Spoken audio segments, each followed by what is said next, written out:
Et nous commençons comme d'habitude cette émission avec Tendance mon ami, le résumé complet de l'actualité boursière du jour avec Pauline Graptel. Bonjour Pauline. Bonjour. Alors Pauline, on démarre avec la décision monétaire de la BCE. Oui, sans surprise, elle a laissé ses taux directeurs inchangés. Le taux de facilité de dépôt est maintenu à 2%. La BCE a également mis à jour ses prévisions d'inflation et de croissance. Pour la croissance, elle relève sa prévision de 0,9 à 1,2% en 2025. Pour 2026, la prévision est revue en légère baisse à 1% et pour 2027, elle reste inchangée à 1,3%. Et en matière d'inflation, Pauline? Les prévisions sont très légèrement relevées pour 2025. Elles devraient s'établir à 2,1% au lieu de 2%. Pour 2026, la BCE la projette à 1,7%, puis à 1,9% en 2027. Christine Lagarde confirme que la BCE maintient une approche data dependent, meeting par meeting, pour décider de l'évolution de sa politique monétaire. Alors on parle de l'inflation en zone euro, mais le deuxième rendez-vous de la journée, c'était l'inflation aux États-Unis, Pauline. Oui, pour le mois d'août, l'inflation américaine progresse de 0,4% sur un mois et de 2,9% sur un an. Dans sa version cœur, hors alimentation et énergie, elle ressort en hausse de 0,3% sur un mois et de 3,1% sur un an. C'est parfaitement conforme aux attentes.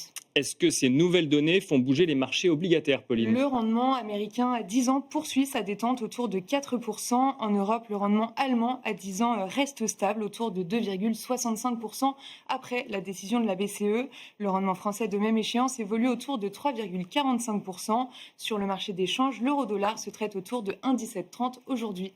Et quelle réaction sur les marchés actions? En Europe, les indices actions évoluent dans le vert. Le CAC 40 gagne jusqu'à 1% au cours de la séance et repasse au-delà des 7800 points. C'est d'ailleurs sa 4e séance de hausse consécutive. Aux États-Unis, les indices sont en hausse. Le S&P 500 et le Dow Jones inscrivent de nouveaux records absolus, tout comme le MSCI World.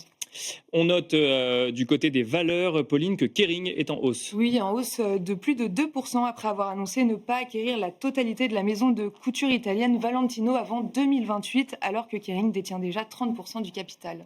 Et on finit avec l'agenda de demain. Quel sera l'agenda demain, Pauline? Les investisseurs regarderont demain les secondes estimations d'inflation pour la France, l'Allemagne et l'Espagne pour le mois d'août. Au Royaume-Uni, ils seront attentifs à la balance commerciale et à la production industrielle de juillet. Ce soir, Adobe publiera ses comptes après la clôture des marchés.